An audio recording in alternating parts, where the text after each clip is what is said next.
Hi everybody, I'm Johanna Basford, ink evangelist and maker of colouring books. Now, a few weeks ago I showed you on my Facebook Live video some really exciting new products that I've been working on, and I'm here today to tell you a bit more about my colouring canvases.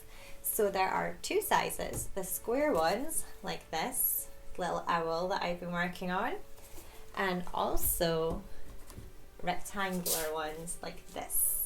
So essentially these are double page spreads, and we have a couple of designs from, well, more than a couple, there's a few designs from each of the books: Secret Garden, Magical, Secret Garden, Enchanted Forest, Lost Ocean, and Magical Jungle is yet to come. So the images are all stretched on these nice taut wooden frames, and they're backed as well, so you're not going to get like a saggy canvas in the middle. And then what pens to use? I get asked this all the time. These are brilliant with solvent-based markers. So I have seen great results using paint, even some people that use coloured pencil. But for me, the canvases are a really unique opportunity to use solvent-based markers like your Copic pens, Sharpies, your Chameleon pens, all the ones that are just too heavy duty to use in the colouring books because they bleed through. These ones here that I'm going to use today are actually called #colouring, and they are made by the same people that make the canvases, and these ones come in like little packets that are grouped together by colour family. So this is like a sea and marine pack. They also come with a really cool blender pen, which means you can move the colours about, whether that's fading from dark to light or sort of merging two colours together, which I think is really cool, and it sort of blurs the line between a coloured pencil, which you're more used to doing those techniques with, and a pen. So I'm going to show you a little bit of colouring today, and then I hope that you'll be inspired and want to colour a canvas too. So first up, we're going to colour a little bit of this owl's tummy feathers, I guess. These pens are great. They have two separate sizes of nibs. Ignore all this ink all over it. Evie was helping me colour last night, so everything's a bit cluttered. They have that thicker nib on this side, and then the much thinner one here. So I'm going to start off just using this thicker nib to colour in just the tops of all these tummy feathers. And then I'm going to use the blender pen, which is a colourless blender pen, just to pull all that colour down and lighten it up towards the bottom. So I would use the blender pen on the same sort of thicker nib. And you just sort of re-wet where you'd been before, and then pull the colour down.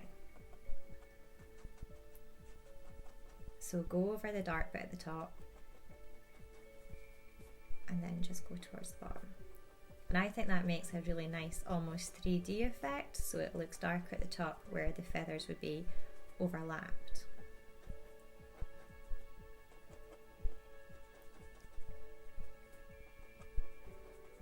And then for the little outlines, I would use the thinner nib and just go over them.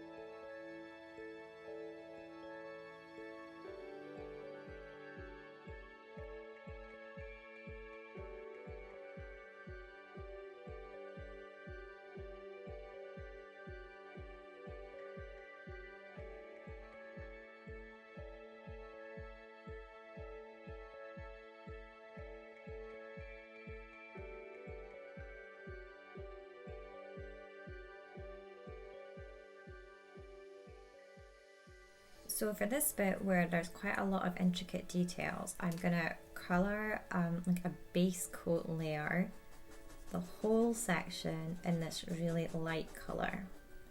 And what that does is it just takes away the white of the bare canvas and lays down a light colour that we can then go over the top of and add details in a darker colour. So it's just like regular colouring. You can't put a light colour over a dark colour unless of course it's like a gel pen or something. So just give that a wee second to dry, and then I'm going to go back in and use the darker pen with the fine nibs to add some details.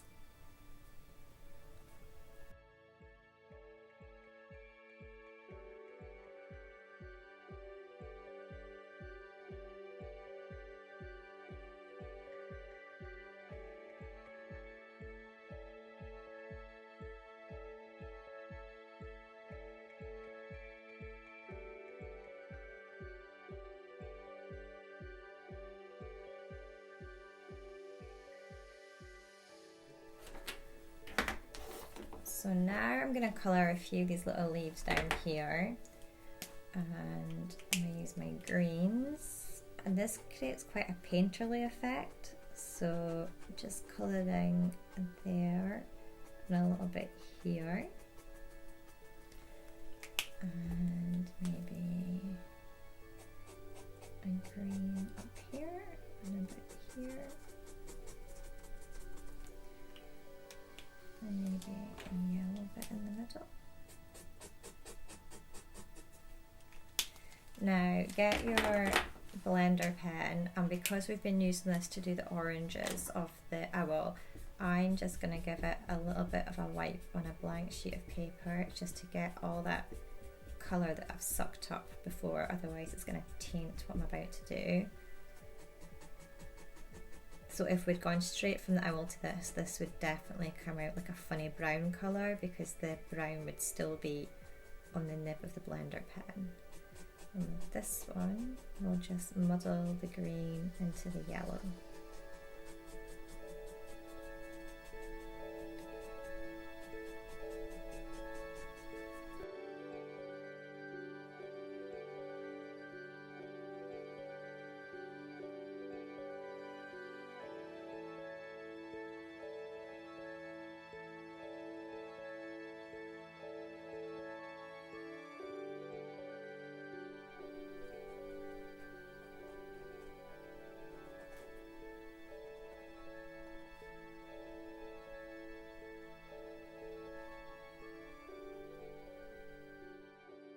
So there you go. I have a little bit more work to do, but this is a nicely coloured canvas.